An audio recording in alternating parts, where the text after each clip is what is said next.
Right. Rajani గారు advocate and analyst మనకు phone లైన్లో ఉన్నారు. రజనీ గారు, ఈరోజు ముద్రగడ పద్మనాభం గారి అంత్యక్రియల్లో కూడా మీరు పాల్గొన్నారు.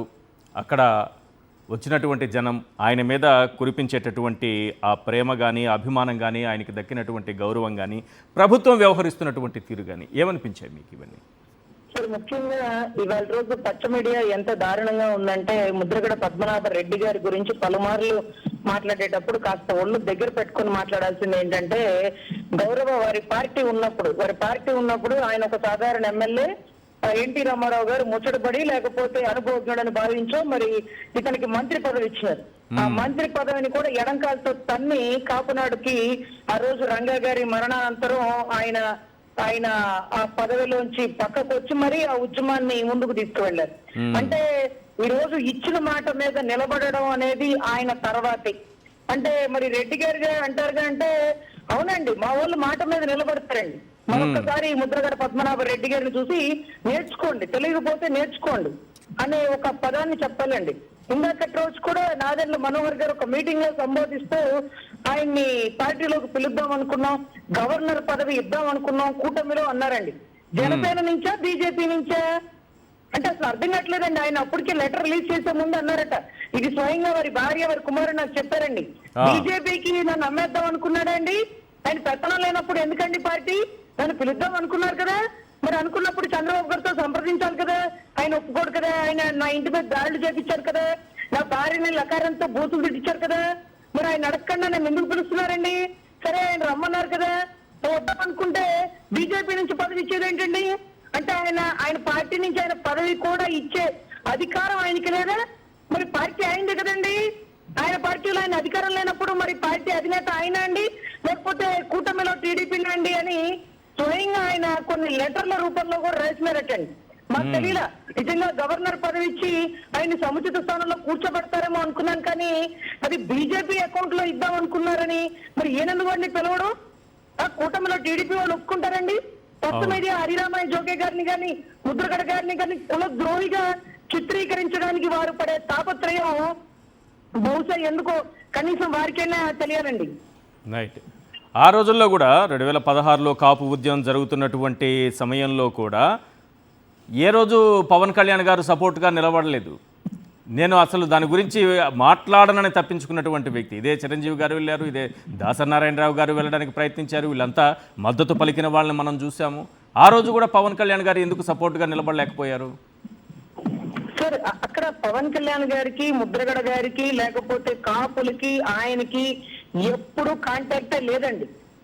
ఎప్పుడైతే ఆయన జనసేన పెట్టాడో కులంలో ఒకడన్నా బయటకు వస్తున్నాడు, చిరంజీవి గారి తర్వాత మళ్ళీ కులంలో ఒకడు నిలబడతాడేమో, రాజ్యాధికారం వైపు పయనిస్తాడేమో, నేను ముఖ్యమంత్రి అవుతానంటే కులం నెత్తినేసుకుంది, కానీ ఆయన ఎప్పుడు కడు దూరంగానే ఉన్నాడండి. లేకపోతే అంత ఉద్యమంలో యువరాజ్యం నడిపిన ఆయన, ఆ యువరాజ్యంలో ముద్రగడ పద్మనాభం గారు కూడా కాపుల్లో ఒక వ్యక్తే కదా. ఆయనకి ఇబ్బంది జరిగినప్పుడు దాసరి నారాయణరావు గారు పిలిస్తే వీళ్ళందరూ పరిగెట్టుకుంటూ వచ్చినారండి. వచ్చి మాట్లాడిన తర్వాత మీరు ఎక్కడన్నా స్పందిస్తాడేమో అనుకుంటే మీరు ఒకటి గమనించండి, రంగా గారి ఇంట్లో కాఫీ ఇచ్చాడా, టీ ఇచ్చాడా? అది ఆయన అసలు ఎవరింటికి పోడు, ఆయనకి థ్రెట్ ఉంది, మరి అది ఎలా సాధ్యమైందో, ఏ ఇంట్లో టీ ఇచ్చాడో, ఏ ఇంట్లో కాఫీ ఇచ్చాడో ఆయన విజ్ఞతగా వదిలేస్తున్నాం. కానీ ఇక్కడ విషయం ఏంటంటే, ఇప్పుడు ఆయన చనిపోయినప్పుడు కూడా ఎప్పుడు వీళ్ళు రాలేదండి. అంటే రంగా గారు చనిపోయినప్పుడు రాలేదు, ముద్రగడ గారు చనిపోయినప్పుడు కూడా ఇప్పుడు వారి కుటుంబ సభ్యులు కానీ ఎవరు కానీ, ఈవెన్ నాగబాబు గారు వచ్చి ఉండొచ్చండి, పార్టీ నుంచి ఎవరు రాలేకపోవడం అంటే మరి కులమంతా నెత్తినేసుకునే కదా ఈ రోజు చిరంజీవి గారిని ఒక స్థాయిలో కూర్చోబెట్టాలని తపన పడింది. అవును. అయితే ముద్రగడ గారి కుమార్తెను జనసేన పార్టీలో చేర్చుకున్నారు కదా, ఆమెకు సముచిత స్థానమే ఉంది కదా, గౌరవంగా చూసుకుంటున్నారు కదా. సార్, అది అసలు వాళ్ళ కనీసం చెప్పాల్సింది ఏంటంటేనండి, ముద్రగడ గారి కూతుర్ని ఆ అమ్మాయి చదివింది 7th class sir. Even 10th class ఎందుకు చదవలేదు అంటే ఆ అమ్మాయికి తెలియాల. ఎందుకంటే రోడ్డు మీద బస్సు ఎక్కించడానికో వెహికల్ ఎక్కించడానికో కూడా, వెహికల్ ఎక్కించే ఆడపిల్లని అక్కడికి పంపించాలండి, వద్దులేండి మా పిల్ల మా ఇంట్లో ఉంటదండి, జాగ్రత్తగా వద్దులేండి మీరు వెళ్ళిపోండి అని వచ్చిన ప్రిన్సిపల్ ని వాళ్ళని కూడా వెనక్కి పంపించి 7th 8th ఆపేసిన వ్యక్తి అండి. వాళ్ళ ఇంట్లో వాళ్ళ భార్య ఇంతటి వరకు ఎవరు చూడలేదండి. ఆమెని కూడా ఎవరు చూడలేదండి. అంత గోప్యంగా కుటుంబాన్ని గుట్టుగా సాగిస్తున్న వ్యక్తి Yes. ఈ రోజు స్టేజ్ మీద సడన్ గా వాళ్ళ కూతురు వాళ్ళ అల్లుడు వచ్చినప్పుడు ఇతనికి తెలుసు కదా, ఇతని భార్య గాని, ఇతని పిల్లలు గాని, ఇతని అన్న గాని, ఇతని వదిన గాని, వాళ్ళ అన్న కూతురు గాని ఎవరన్నా వచ్చినారండి ప్రచారానికి? రాలేదు కదా. మరి ఆయనకి ఇష్టం లేదో అలా స్టేజ్ ఎక్కించడం ఏంటి? ఆయన కోపడతారు, ఆయన కోపం ఎక్కువ. ఇప్పుడు మనకు ఆయన కోపం వచ్చింది అనుకోండి, ఇప్పుడు డిప్యూటీ స్పీకర్ పదవికి రాజీనామా ఇస్తారని ఎవరన్నా ఇవ్వరు కదా. కానీ అదే పద్మనాభం గారు ఉంటే తక్కువ నా కుర్చీ అలా తన్ని వచ్చేసేవాడండి. అంత గొప్ప వ్యక్తి. ఆయన ఇష్టాలు ఆయనకు ఉంటాయి. ఇప్పుడు ఆ కుటుంబంలో కూతుర్ని బయటికి రానివ్వకూడదు, రొచ్చు, ఆడపిల్లలు నిలబడలేరు, ఇబ్బంది పడతారు, బూతులు తిట్టించుకుంటారు. రోజు మేము తిట్టించుకోవట్లేదండి. అలా ఎన్నో ఉంటాయి అమ్మా అని ఆయన వద్దంటుంటే ఈ పిల్లకి ముద్రగడ పద్మనాభం గారి కూతురు కదా, జనాలందరూ చుట్టూ రెచ్చగొట్టుంటారండి. నాకు తెలిసి అమ్మాయి ఒక్కతే కూడా రాజమండ్రి నుంచి కిర్లంపూడికి పాపం ఒక్కతే కూడా రాదట. ఈ రోజు చూడండి, తండ్రిని కూతుర్ని దూరం చేసింది ఏంటి అంటే రాజకీయం. ఈ రాజకీయమేనండి. లేకపోతే ఆఖరి చూపులు కడచూపులు తల్లి దగ్గర ఉండేది. ఈ రోజు తల్లి భావోద్వేగానికి గురవుడు. ఈ రోజు కూడా వాళ్ళు మాకు అక్కర్లేదు మా కూతురు అంటున్నారు. ఏంటి తల్లి, ఏదో కోపంలో జరుగుంటది కదా, మీరన్నా దగ్గర తీసుకోకపోతే ఎలా అంటే ఆయనకి ఇష్టం లేదండి. ఆయనకి తెలుసండి, ఆయనకి ఇష్టం లేని పనులు చేస్తున్నారండి. ఇదే బాధలో ఉన్నారు సార్.